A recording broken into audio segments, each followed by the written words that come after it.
أعوذ بالله من الشيطان الرجيم بسم الله الرحمن الرحيم. Surat 30, Rome, les Byzantins. Certains disent les Romains. C'est une mécoise de 60 versets. Au nom de Dieu, le tout miséricorde, le miséricordieux. Versets 1, 2, 3, 4, 5, 6, 7. Alif Lam Mim. Les Byzantins ont été vaincus en terre d'en deçà. Mais après eux, après avoir été vaincus, ils vaincront dans moins de 10 ans. Le décret en revient à Dieu pour l'après comme pour l'avant, et les croyants devront se réjouir ce jour-là du secours de Dieu, lequel l'accorde à qui il veut, lui, le Tout-Puissant, le Miséricordieux. C'est la promesse de Dieu. Dieu ne faillit pas à sa promesse. Mais la plupart ne le savent pas. Ils ne savent qu'une apparence issue de la vie d'ici-bas, indifférents qu'ils sont, eux, à la vie dernière. Explication. Ces versets sont descendus après la victoire des Perses en Syrie et la retraite forcée des Byzantins à Constantinople. Là, ils furent assiégés une longue durée, puis ils eurent leur revanche, comme on va le voir. Ibn Abbas dit « Les associants aimaient que les Perses eussent le dessus sur les Byzantins, parce qu'ils étaient des adeptes d'idoles, mais les musulmans aimaient que les Byzantins eussent le dessus sur les Perses parce qu'ils étaient des gens du livre. » On avait dit donc cela à Abu Bakr, lequel l'avait dit à l'envoyé alayhi salatu wassalam. Celui-ci répondit « Ils vont assurément vaincre. » Après quoi Abu Bakr alla dire cela aux autres. « Mets entre toi et nous un délai, dirent-ils. Au cas où nous vaincrons, alors tu nous devras ceci et cela. Et au cas où vous vaincrez, nous te devrons ceci et cela. » Abu Bakr fixa un délai de 5 ans.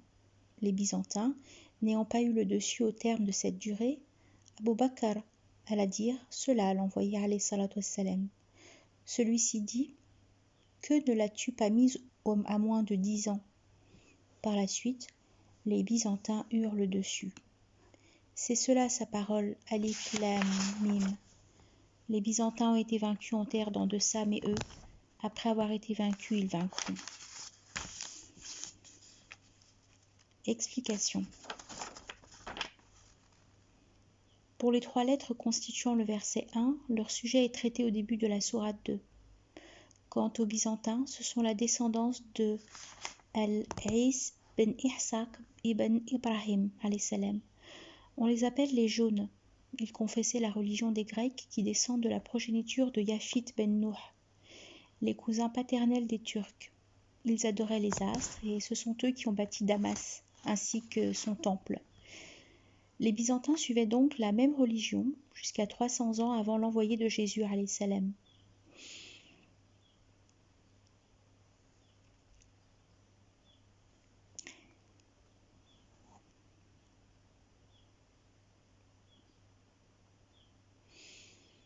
Leur roi se donnait le nom de César dès qu'il domina la Syrie et l'Arabie.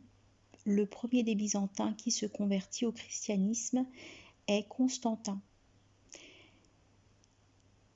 C'est sa mère, Marie, la Hélène, qui le convia au christianisme, parce qu'elle s'était convertie auparavant.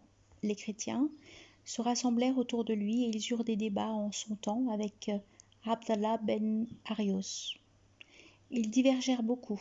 Néanmoins, 380 évêques accordèrent leur avis et instituèrent le dogme pour Constantin. C'est ce qu'ils appelaient la grande foi. En vérité, c'est la trahison à Villy, l'humiliante trahison. Ils lui instituèrent les lois, c'est-à-dire les règles qui régissent l'illicite et le licite. Ils ont procédé à des transformations dans la religion du Christ, alayhi salam. Ils ont orienté leurs prières vers le levant, remplacé le samedi par le dimanche, adoré la croix, rendu le porc licite, instauré de nouvelles fêtes, telles que la fête de la croix, de la messe, de l'épiphanie, des rameaux, etc. Constantin leur a établi un royaume, des églises, des temples, a bâti Constantinople. Les partisans de Constantin sont donc appelés les royalistes, c'est-à-dire qui suivent la religion du roi. Puis, il eut les Jacobins, c'est-à-dire les partisans de Jacob. Puis, les Nestoriens, c'est-à-dire les partisans de Nestor. En somme, les chrétiens se divisent en de nombreuses communautés. Et pourtant, ils sont restés ainsi jusqu'à l'avènement d'Héraclius, le plus intelligent et le plus perspicace de leurs rois. C'est durant le règne de ce César que le pays chrétien fut envahi par les Zoroastriens de Khosroès. Mais après un long siège sur Constantinople, Héraclius prit sa revanche. Le segment, le décret en revient à Dieu pour l'après comme pour l'avant, signifie le décret en revient à lui bien après cela et bien avant cela. Le segment et les croyants devront se réjouir ce jour-là signifie ce jour-là les croyants seront contents pour les Byzantins qui auront vaincu les Zoroastriens perses. Selon l'avis de nombreux savants, la victoire des Byzantins et celle de Badr ont la même date anniversaire. Cependant, d'autres savants soutiennent que la victoire des Byzantins coïncide avec le traité d'Al-Hudaybiyah. Bref, les croyants se sont réjouis de la victoire des Byzantins parce que ces derniers sont des gens du livre, donc des gens plus proches d'eux que les Zoroastriens. Dieu ne dit-il pas, en référence à ces paroles, « Sûr que la haine la plus farouche envers les croyants, tu la trouves chez les Juifs et les Associons. Et la plus proche affinité avec les croyants, chez ceux qui disent nous sommes des chrétiens. C'est qu'il y a parmi eux des pasteurs et des ermites, et qu'ils sont superbes. Quand ils entendent ce qui est descendu sur l'envoyé, tu vois leurs yeux épanchés des larmes, tant ils y reconnaissent de vérité, au point de dire « Notre Maître, nous croyons, inscris-nous parmi les témoins. » Le segment, lui le Tout-Puissant, le Miséricordieux, signifie « Dieu est tout-puissant dans sa victoire et sa vengeance de ses ennemis, miséricordieux envers ses adorateurs croyants. » Le segment, c'est la promesse de Dieu, Dieu ne faillit pas à sa promesse, signifie « Mohammed, ce que nous te donnons en information que les Byzantins vont avoir la victoire est une promesse de vérité qui inéluctablement se produira, car Dieu ne manque point à ce qu'il promet. » Le segment, mais la plupart ne le savent pas, signifie « La plupart des gens ne savent pas ce que Dieu décide dans sa création selon son équité. » Le verset « Ils ne savent qu'une apparence issue de la vie d'ici-bas, indifférents qu'ils sont eux à la vie dernière » signifie « La plupart des hommes n'ont de savoir que sur l'ici-bas et ses affaires. » Ils sont intelligents, habiles à se procurer les acquis de cette vie, cependant ils restent insouciants aux choses religieuses qui servent certainement dans la demeure dernière. C'est comme si chacun d'eux est inattentif, sans intelligence. Selon Ibn Abbas, ce verset vise les dénégateurs. Ils sont connaisseurs des choses de l'ici-bas, mais ignorants des choses de la religion. Versets 8, 9, 10. Que n'ont-ils réfléchi au fond d'eux-mêmes sur ce que Dieu n'a créé les cieux et la terre et leur entre-deux que dans le vrai et jusqu'au terme fixé? Beaucoup d'humains dénient cependant la rencontre de leur maître. Que n'ont-ils parcouru la terre et constaté quelle fut la fin de leurs devanciers? Pourtant, ceux-ci les surpassaient en force. Ils ont fait bouger la terre.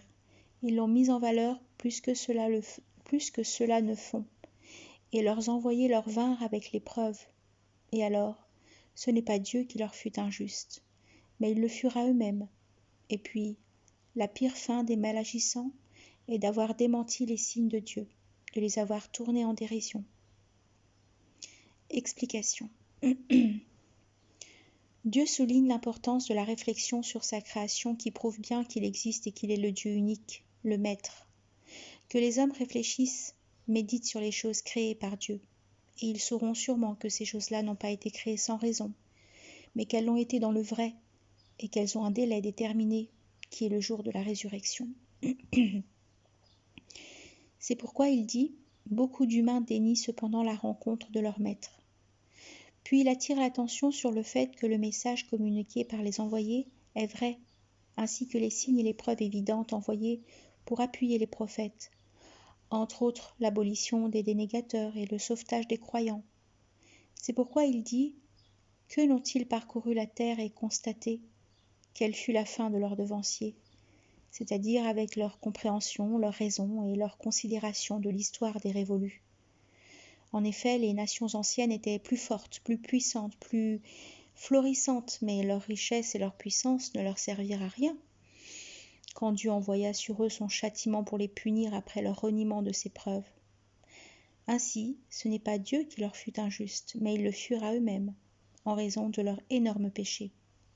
Et c'est pourquoi il dit, et puis, la pire fin des mal agissants est d'avoir démenti les signes de Dieu, de les avoir tournés en dérision.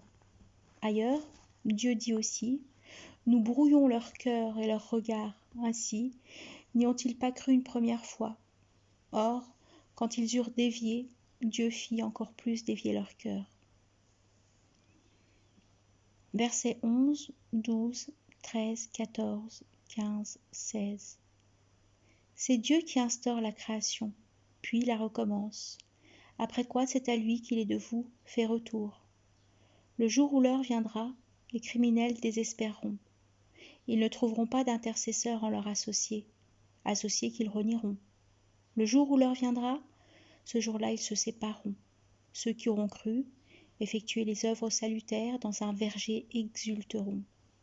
Quant aux dénégateurs, à ceux qui auront démenti nos signes et la rencontre dans la vie dernière, ceux-là, dans le châtiment, demeureront. Explication. Le segment, c'est Dieu qui instaure la création puis la recommence signifie Dieu a pu commencer la création et il sera capable de la recommencer. Le segment, après quoi c'est à lui qu'il est de vous faire retour, signifie vous retournerez tous devant lui le jour de la résurrection, et il rétribuera alors chacun selon son œuvre. Le verset « Le jour où l'heure viendra, les criminels désespéreront » est traduit ainsi selon l'exégèse d'Ibn Abbas. Le segment « Ils ne trouveront pas d'intercesseurs en leurs associés » signifie « Les dieux qu'ils auront adorés n'intercéderont pas en leur faveur auprès de Dieu ». Le verset « Le jour où l'heure viendra, ce jour-là ils se sépareront » signifie en ce jour-là les croyants iront au jardin et les dénégateurs au feu. C'est pourquoi Dieu dit par la suite ceux qui auront cru effectuer les œuvres salutaires dans un verger exulteront. Quant aux dénégateurs, à ceux qui auront démenti nos signes et la rencontre dans la vie dernière, ceux-là dans le châtiment demeureront. Versets 17, 18, 19. Transcendance de Dieu. Quand vous êtes au soir et au petit matin, gloire à lui aux cieux et sur la terre, lors de la tombée de la nuit et lors de vos midis. Il fait sortir le vivant du mort, il fait sortir le mort du vivant, il fait vivre la terre après sa mort. Ainsi vous fera-t-on sortir. Explication. C'est là une exaltation de lui pour sa personne. En cela, il y a une orientation adressée aux adorateurs pour qu'ils proclament sa transcendance et chantent sa gloire en ces moments indiqués qui donnent la preuve sur son omnipotence, son pouvoir immense. L'envoyé alayhi salatu wassalam, rapporte-t-on, a dit « Vous informerai-je pourquoi Dieu a appelé Abraham son intime le Féal ?» Parce qu'il disait à chaque matin et à chaque tombée de la nuit « Transcendance à Dieu ».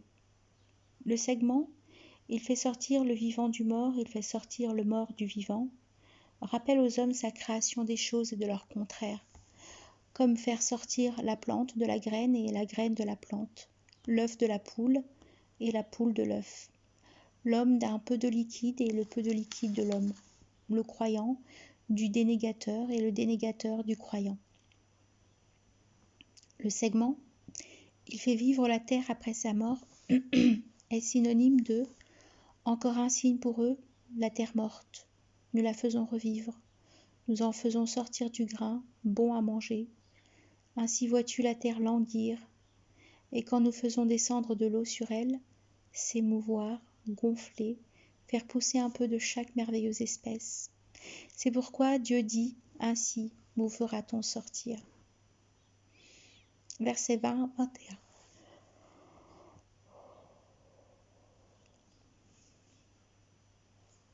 Il y a parmi ces signes qu'il vous a créés de poussière, et puis, une fois humain, vous vous répandez. Et il y a parmi ces signes qu'il a créés pour vous, à partir de vous-même, des épouses, afin qu'auprès d'elles vous trouviez l'apaisement, qu'il a entre elles et vous établit affection et miséricorde. En quoi résident des signes pour un peuple qui réfléchit? Explication. Dieu dit que parmi ces signes prouvant sa grandeur et son omnipotence, il y a la création de votre père Adam à partir de la poussière. Le segment, et puis une fois humain, vous vous répandez, présuppose avant tout que l'origine des hommes réside dans la poussière, puis grâce à un peu de liquide commence leur façonnement graduel jusqu'à devenir adultes, actifs dans tous les domaines de la connaissance, de l'économie. L'envoyé alayhi salatu wassalam, rapporte-t-on, a dit « Dieu a créé Adam d'une poignée de poussière, qu'il a prise de toute la terre, après quoi les fils d'Adam sont venus suivant la mesure de la terre. D'eux, il est venu le blanc, le rouge, le noir, ainsi que leur intermédiaire, le vicieux, le bienveillant, le simple, le plaintif et leur intermédiaire. Le segment, il y a parmi ces signes qu'il a créés pour vous à partir de vous-même des épouses, afin que d'elles vous trouviez l'apaisement. Est synonyme de c'est lui qui vous a créé d'une âme unique, dont il tira l'épouse de l'homme, pour que ce dernier trouvât auprès d'elle la paix. Autrement dit, Dieu a créé de la race humaine des femmes pour qu'elles soient des épouses, ce qui en somme veut dire que Dieu a créé Ève à partir d'Adam. La miséricorde dont il s'agit ici, c'est la bienveillance, la tendresse. Versets 22-23. Parmi ces signes, la création des cieux et de la terre et la différence de vos langues et de vos sortes. En quoi résident des signes pour ceux qui savent? Parmi ces signes, votre sommeil nocturne et diurne, votre quête d'un peu de sa grâce. En quoi résident des signes pour un peuple qui entend? Explication. Dieu dit que parmi ces signes prouvant son immense omnipotence, il y a la création des cieux dans leur hauteur et leur immensité, et de la terre avec ses dépressions et ses montagnes, ses continents et ses mers, etc. Le segment, la différence de vos langues et de vos sortes, donne une indication sur les multiples langues et les multiples aspects distinguant les uns des autres. Il y a les Arabes, les Tartares, les Byzantins, les Européens, les Berbères, les Abyssiniens, les Indiens, les Kurdes, etc. Le blanc aux lèvres retroussées, le blanc aux lèvres épaisses, le noir au front bombé, le noir au front large, etc. En tout cela donc résident des signes pour ceux qui savent. Le segment, parmi ces signes, votre sommeil nocturne et diurne, votre quête d'un peu de sa grâce, signifie Dieu a institué le sommeil dans la nuit, comme pendant le jour pour le repos des hommes, et il a également institué l'activité, qui est le contraire du sommeil, pour la quête de la subsistance, des fortunes. En tout cela donc résident des signes pour un peuple qui entend, c'est-à-dire des gens qui comprennent. Versets 24-25. Parmi ces signes, il vous fait voir l'éclair, pour votre peur et votre convoitise, fait descendre du ciel une eau dont il vivifie la terre après qu'elle soit morte. En quoi résident des signes pour un peuple qui raisonne? Parmi ces signes, le ciel et la terre subsistent par son décret. Et puis, à son appel, aussitôt de la terre vous sortirez. Dieu dit, explication, Dieu dit que parmi ces signes prouvant sa grandeur, il y a l'éclair qui suscite chez les hommes tantôt la crainte des pluies nuisibles, des foudres dévastatrices, tantôt l'espoir d'une pluie bénéfique dont on a tellement besoin. C'est pourquoi Dieu dit par la suite, il fait descendre du ciel une eau dont il vivifie la terre après qu'elle soit morte, c'est-à-dire après son dénuement de toute herbe. Donc, quand l'eau tombe, la terre s'émeut, gonfle, fait pousser un peu de chaque merveilleuse espèce.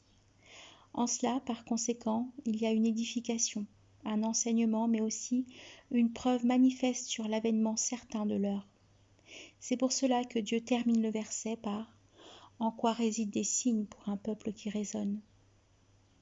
Le segment, parmi ces signes, le ciel et la terre subsistent par son décret, est synonyme de « et qu'il retient le ciel de tomber sur la terre.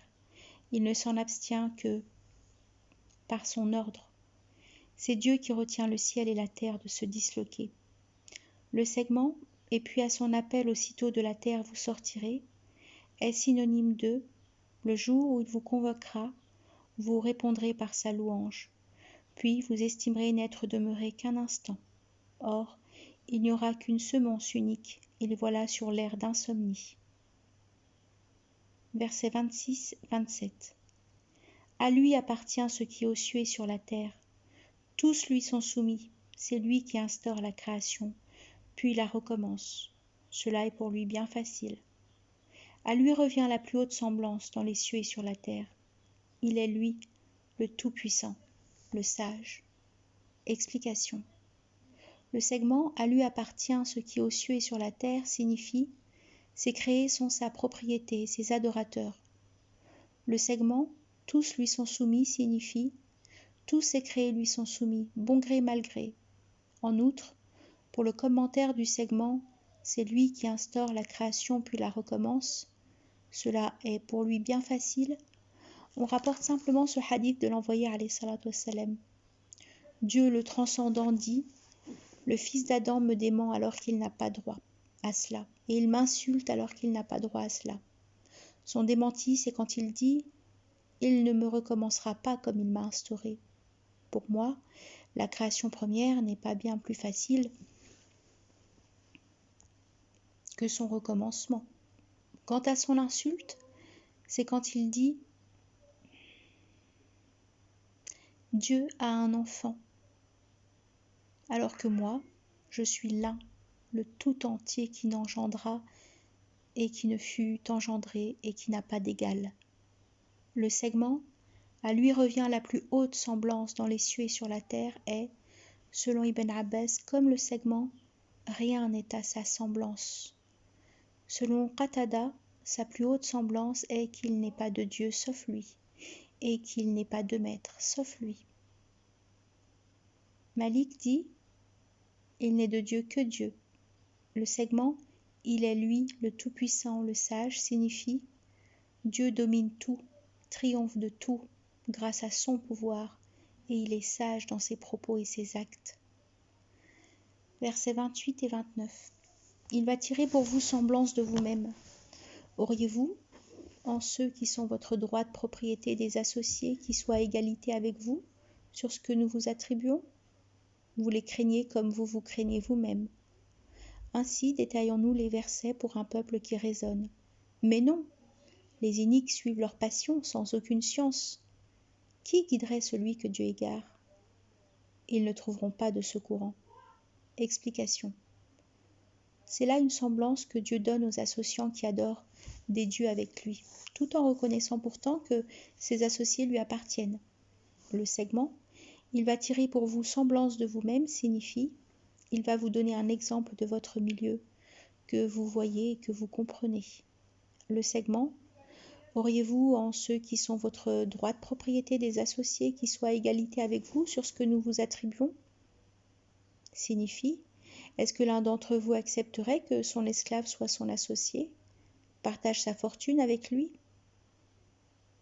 Le segment « Vous les craignez comme vous vous craignez vous-même » signifie « Vous craignez de partager vos biens avec eux. » Abu Majilas dit « Ton esclave, tu crains qu'il ne devienne ton partenaire égal dans tes biens. » C'est la même chose en religion.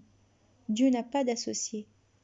Le segment « Qui guiderait celui que Dieu égare » signifie « Il n'y a aucun qui puisse guider les associants quand Dieu a prescrit leur égarement. » Le segment « Ils ne trouveront pas de secourant » signifie « De la puissance de Dieu, ils ne trouveront aucun sauveur, aucun protecteur. »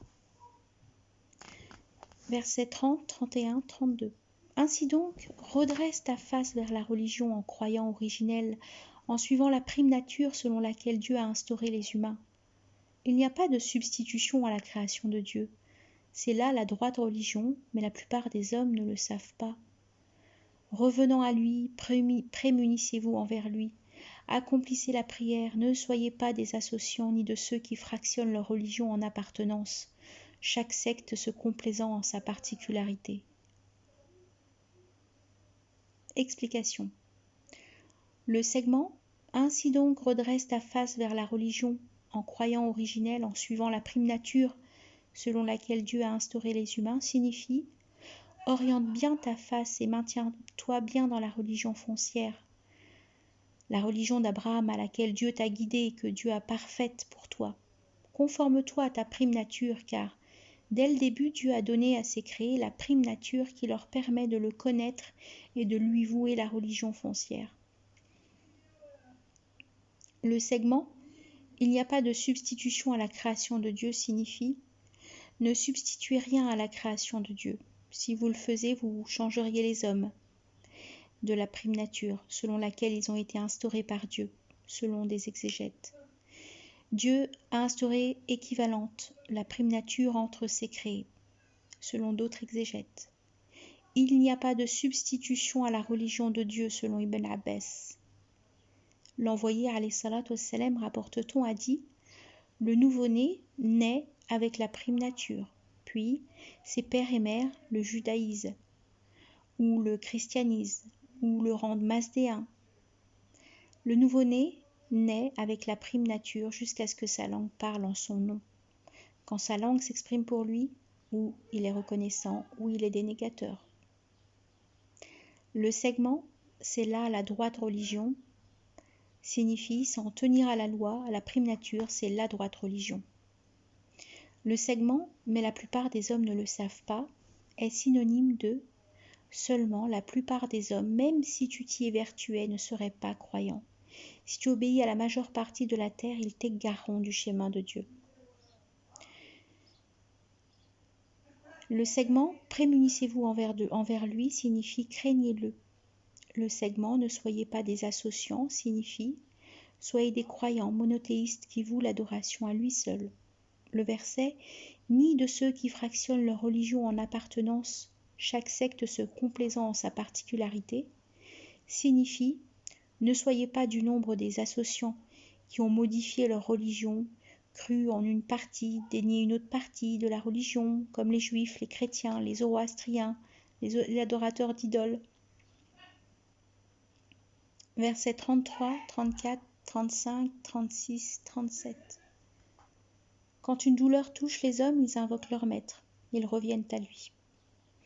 Et puis, quand il leur fait goûter quelque miséricorde, voici qu'une coterie d'entre eux donne à leur maître des associés, de sorte à renier ce que nous leur rapportons. Jouissez donc, un jour vous saurez. Ou serait-ce que nous aurions fait sur eux descendre une justification qui confirmait leur propos de lui donner des associés ? Quand nous faisons goûter aux gens quelque miséricorde, ils s'en réjouissent. Et si un mal les frappe par ceux-là même qu'ont avancé leurs mains, voilà qu'ils désespèrent. Serait-ce qu'ils ne voient pas que Dieu répand ses dons sur quiconque il veut ou bien les mesure ? En quoi résident des signes pour un peuple qui croit ? Explication. Dieu informe sur la psychologie des gens. Dans la contrainte, ils invoquent Dieu seul, et quand il les couvre de ses bienfaits, une partie d'eux lui donne des divinités. Le segment « Jouissez donc, un jour vous saurez » est une menace adressée aux associants. Le verset « Ou serait-ce que nous aurions fait sur eux descendre une justification qui confirma leur propos de lui donner des associés ?» Cela désavoue les associants. Explication. Donc cela désavoue les associants dans leur adoration des idoles sans preuve ni justification. Le verset 36 désavoue aussi un tel comportement. Les hommes doivent s'armer de patience quand ils sont confrontés au mal et faire les œuvres salutaires. En référence, ces paroles, exception faite de ceux qui s'arment de patience, effectuent les œuvres salutaires. L'envoyé alayhi salatu wassalam, rapporte-t-on, a dit « Tout destin que Dieu tranche pour lui ne peut être qu'un bien pour lui. Si un bonheur l'atteint et qu'il fait preuve de gratitude, ce sera pour lui un bien. Si un malheur l'atteint et qu'il s'arme de patience, ce sera pour lui un bien. » Le segment, serait-ce qu'il ne voit pas que Dieu répand ses dons sur quiconque il veut, ou bien les mesure ? C'est lui qui fait cela selon sa sagesse et sa justice. Versets 38, 39, 40. Donne aux proches son dû ainsi qu'à l'indigent, au fils du chemin. Ce sera un bien pour ceux qui veulent la face de Dieu. Ce sont eux les triomphants. Ce que vous donnez en usure pour grossir les biens d'autrui, ne grossira pas auprès de Dieu. En revanche, ce que vous acquittez en vue de la purification par désir de la face de Dieu, ce sont eux qui recevront le double. C'est Dieu qui vous créa, qui vous fit attribution, puis vous fait mourir, et puis vivre de rechef. En est-il parmi vos associés qui soient capables d'aucune de ces opérations? Transcendance à lui, lui tellement au-dessus de ce qu'on lui associe. Explication.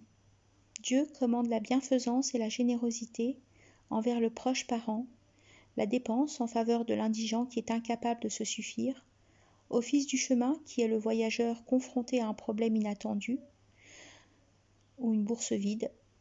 On doit se conformer à cet ordre divin, car ce sera un bien pour ceux qui veulent la face de Dieu, c'est-à-dire le voir le jour de la résurrection. Le segment, ce sont eux les triomphants, signifie ils le sont dans ce monde et dans la vie dernière.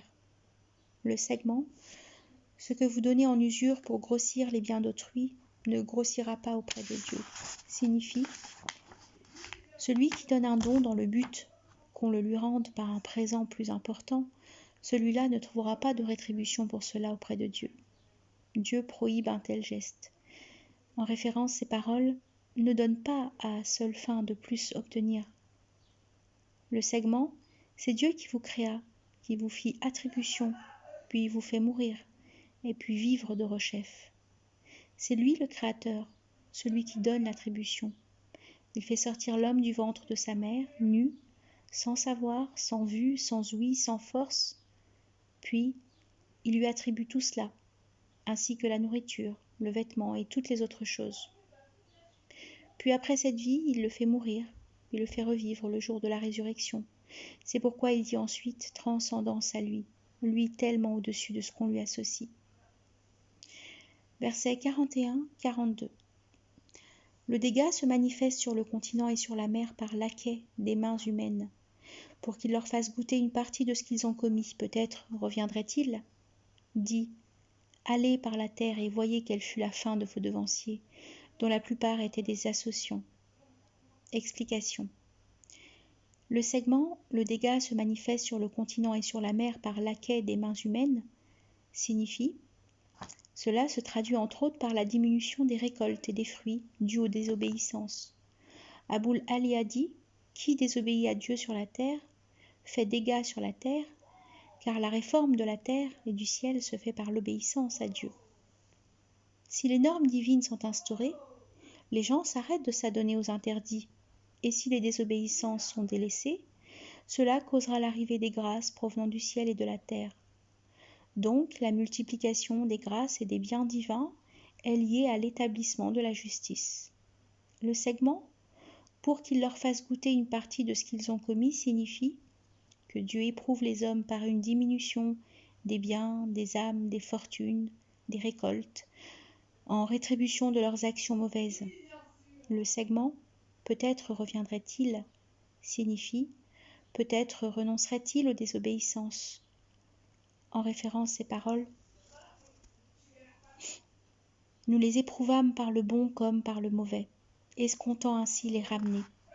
Le verset dit « Allez par la terre et voyez quelle fut la fin de vos devanciers dont la plupart étaient des associants » signifie demande d'aller voir ce qui a frappé les devanciers d'entre les associants qui ont démenti les envoyés.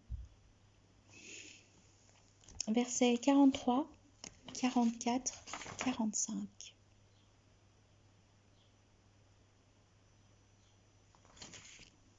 Dieu a commandé.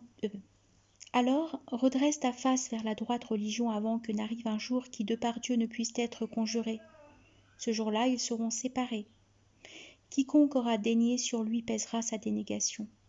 Qui aura effectué l'action salutaire, c'est pour eux-mêmes qu'ils auront aplani leur couche, de sorte qu'ils rétribuent de sa grâce ceux qui croient, et effectuent l'action salutaire. Ils n'aiment pas les dénégateurs. Explication. Dieu commande à ses adorateurs de se dépêcher à lui être obéissants et à faire les actions bonnes avant l'arrivée du jour de la résurrection. Le segment, ce jour-là ils seront séparés, signifie les croyants iront au jardin et les dénégateurs à la géhenne. C'est pourquoi il est ensuite dit Quiconque aura dénié, sur lui pèsera sa dénégation. Qui aura effectué l'action salutaire, c'est pour eux-mêmes qu'ils auront aplani leur couche de sorte qu'ils rétribuent de sa grâce ceux qui croient, effectuent l'action salutaire. Il n'aime pas les dénégateurs. Versets 46-47. Il y a parmi ces signes qu'il envoie les vents porteurs de la bonne nouvelle, pour vous faire goûter de sa miséricorde et que les navires courent par son ordre, et que vous quêtiez un peu de sa grâce. Peut-être seriez-vous reconnaissant. Oui, nous avons envoyé avant toi des envoyés à leur peuple. Ils leur venaient donc avec l'épreuve, et c'est pourquoi nous sommes vengés de ceux qui commettaient le crime. C'était pour nous un dû que de faire prévaloir les croyants. Explication. Dieu cite entre ses multiples bienfaits en faveur des hommes l'envoi des vents. Ces vents qui annoncent l'arrivée prochaine des pluies pour faire vivre les hommes et les pays, qui font marcher les navires et les eaux pour aller d'un pays à l'autre à la recherche d'un bénéfice ou d'une subsistance, et que vous quêtiez un peu de sa grâce. Le segment « Peut-être seriez-vous reconnaissant » signifie « Peut-être remercieriez-vous Dieu pour les bienfaits qu'il vous attribue ». Le segment « Oui, nous avons envoyé avant toi des envoyés à leur peuple. Ils leur venaient donc avec l'épreuve. Et c'est pourquoi nous nous sommes vengés de ceux qui commettent le crime. » signifie « Mohammed, si beaucoup de ton peuple te démentent, alors considère les envoyés qui t'ont devancé. Ils ont eux aussi été démentis, malmenés, mais Dieu s'est vengé d'eux. C'est en somme là un réconfort que Dieu adresse à son envoyé alayhi salatu wassalam. Le segment « C'était pour nous un dû que de faire prévaloir les croyants » est synonyme de « Votre maître s'assigne à lui-même la miséricorde ». Versets 48, 49, 50, 51. C'est Dieu qui envoie les vents. Il soulève un nuage, que lui épand sur le ciel comme il veut, ou bien fragmente. Et tu vois l'ondée sortir de ses béances. Et quand il en touche quiconque il veut parmi ses adorateurs,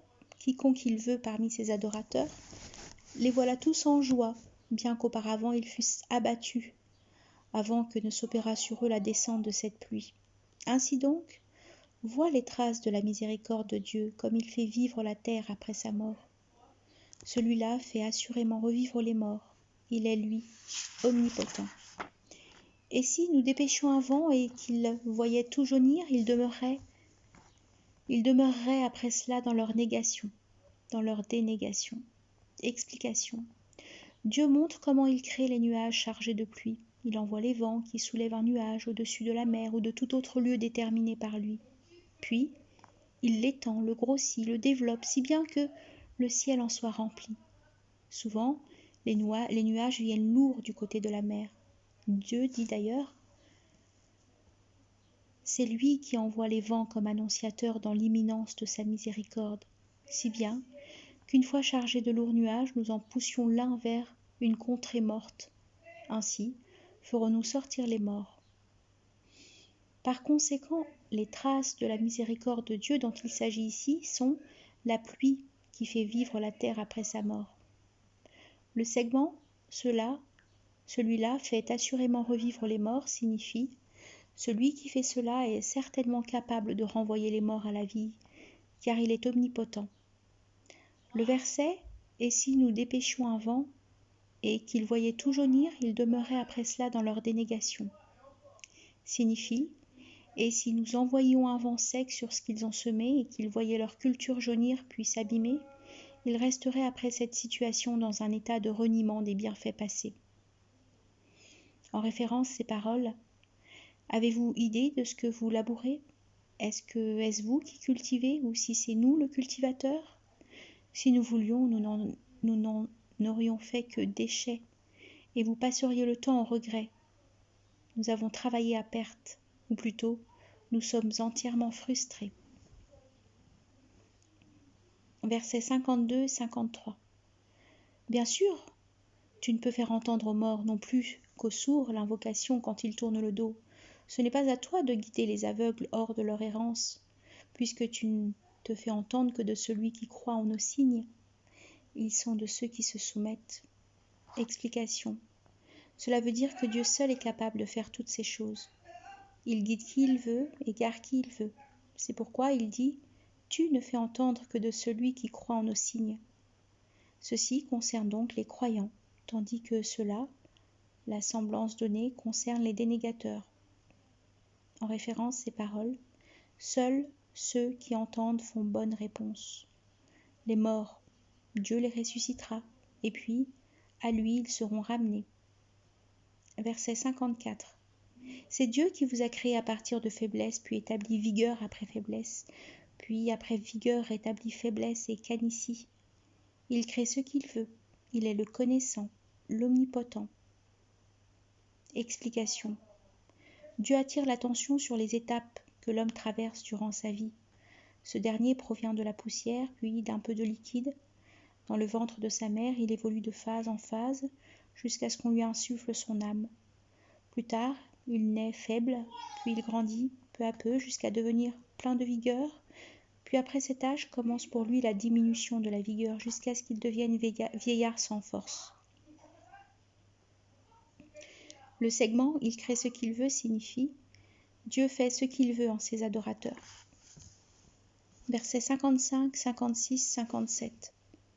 Au jour où l'heure se lève, les criminels jurent qu'ils ne sont pas demeurés plus d'1 heure dans leur tombe. Ainsi étaient-ils mystifiés, tandis que ceux dotés de la science et de la foi disent « Vous êtes demeurés conformément au livre de Dieu jusqu'au jour de la résurrection.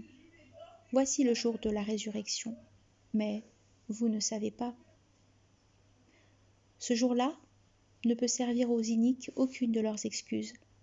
Ils ne sont pas admis à se disculper.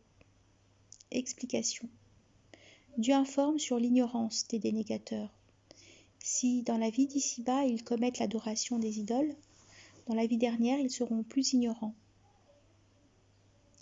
Ils jureront qu'il n'était resté qu'une simple heure, voulant dire par là qu'il n'y avait pas eu pour eux l'établissement d'une preuve. Dieu informe ensuite que les croyants, savants, leur répondront comme ils l'ont fait dans la vie d'ici-bas. Le segment « Vous êtes demeurés conformément au livre de Dieu jusqu'au jour de la résurrection » signifie « Vous êtes restés dans l'ici-bas conformément au livre des actions du jour de votre création jusqu'au jour de votre résurrection ». Le segment « Ils ne sont pas admis à se disculper » signifie « Ils ne retourneront pas à la vie d'ici-bas, comme ils le demanderont pour se racheter. S'ils implorent leur grâce, ils ne peuvent l'obtenir. » Versets 58, 59, 60. Oui, dans ce Coran, nous tirons à l'attention des hommes parti de toute semblance. Et si tu viens aux dénégateurs avec un signe, sûr qu'ils disent « Vous n'êtes que des tenants du faux ». Ainsi Dieu scelle-t-il le cœur de ceux qui ne savent pas. Sois donc patient. La promesse de Dieu, c'est le vrai. Ne te laisse pas troubler par les incapables de certitude. Explication. Le segment « Oui, dans ce Coran, nous tirons à l'intention des hommes partis de toute semblance » signifie « Nous leur avons explicité, montré le vrai par les semblances pour qu'ils le voient et le suivent. » Le segment « Et si tu viens aux dénégateurs avec un signe sûr qu'ils disent « Vous n'êtes que des tenants du faux » signifie « Si les dénégateurs voyaient chaque signe comme la fissure de la lune, sûr qu'ils croient que c'est de la sorcellerie, que c'est un faux. C'est pourquoi Dieu dit « Ainsi Dieu scelle-t-il le cœur de ceux qui ne savent pas. » Le segment « Sois donc patient. La promesse de Dieu, c'est le vrai. » signifie « Arme-toi de patience devant leur entêtement, car Dieu va réaliser pour toi sa promesse, qui est de te faire prévaloir sur eux. » Le segment « Ne te laisse pas troubler par les incapables de certitude. » signifie « Maintiens-toi dans ce que Dieu t'a envoyé. C'est le vrai, non entaché de doute. » Fin de la sourate.